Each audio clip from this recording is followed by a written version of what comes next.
Signature 543 RF is the jack-of-all-trades boat.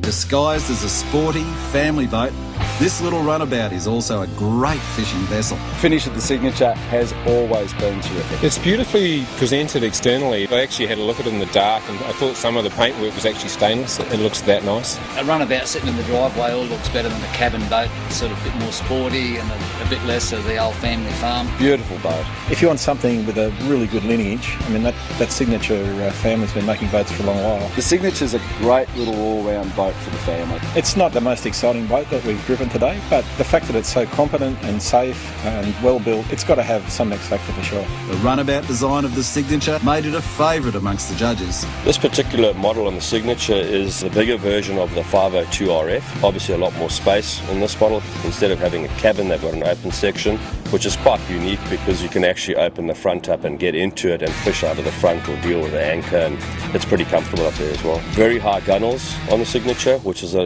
pretty good safety feature when you've got the family on board, small kids, and that keeps them inside rather than out.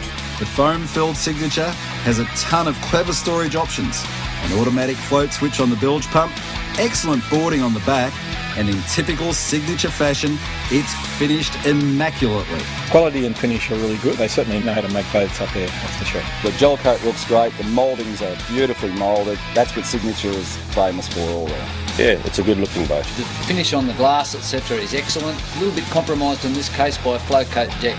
Some may argue the merit of the Signature 543 RF as a fishing boat, but the Australia's Greatest Boats judges tend to agree.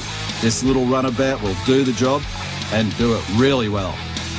If that's what you need, a boat that can fit in your garage and be towed by a small car, I think you'd be very happy with it. Signature's probably more dedicated as a family all-rounder than a dedicated fishing boat. But what we've got to remember is the majority of people who buy fishing boats want to please the family as well. Offshore fishing wouldn't be a hassle at all, 100% for a good fishing day out there. Signature really shows that a runabout can still be a great fishing boat. And the Signature's variable dead-rise hull gives it one hell of a comfortable ride. The Haines Signature comes in with a reputation of being a very good riding boat, and it is. Handling and ride, superb. A boat that size, it punches well above its weight.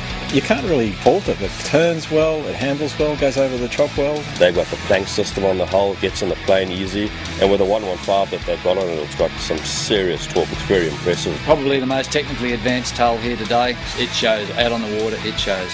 Price-wise on that, they're a pretty good package as a standard package. For a bread and butter fisherman who's in the bays one day, maybe to the lakes and rivers the next, the Signature is actually a very good option to be looking at in a runabout style boat that you can also play water sports with. At well under 60 grand, the Signature is an option definitely worth looking at.